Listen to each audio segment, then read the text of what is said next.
ગીરમાં સિંહબાળના મોતને લઈને સૌથી મોટા સમાચાર।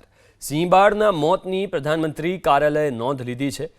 રાજ્ય સરકાર અને વન વિભાગ સાથે પીએમઓ પણ સતત સંપર્કમાં છે।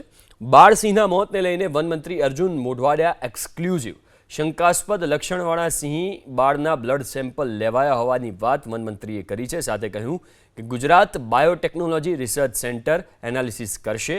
વન વિભાગે સાવચેતીના પગલાં ભર્યા છે। મુખ્યમંત્રી કક્ષાએથી પણ સતત મોનિટરિંગ કરવામાં આવી રહ્યું છે। સિંહબાળના મોતને લઈને મુખ્યમંત્રીએ ઉચ્ચ સ્તરીય બેઠક પણ કરી। અસરગ્રસ્ત વિસ્તારમાં વન વિભાગના વરિષ્ઠ અને તજજ્ઞ અધિકારીઓની નિયુક્તિ કરવામાં આવી છે।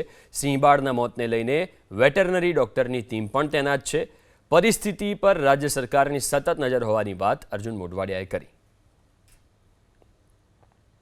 આ બાબતે મને કહેતા ગૌરવ થાય છે કે આ ઘટના પછી તરત જ પ્રધાનમંત્રી કાર્યાલયમાંથી પણ અમને સતત માર્ગદર્શન મળી રહ્યું છે અને માનનીય મુખ્યમંત્રી શ્રી ભૂપેન્દ્રભાઈ પટેલે પણ ગઈકાલે આપણે ભૂપેન્દ્રભાઈ પટેલ સાહેબે મિટિંગ બોલાવેલી હતી ઉચ્ચ અધિકારીઓને અને એમને સૂચનાઓ આપી છે અને એના ઉપર સતત ભૂપેન્દ્રભાઈ પટેલ સાહેબ પણ એના માટે માર્ગદર્શન આપી રહ્યા છે।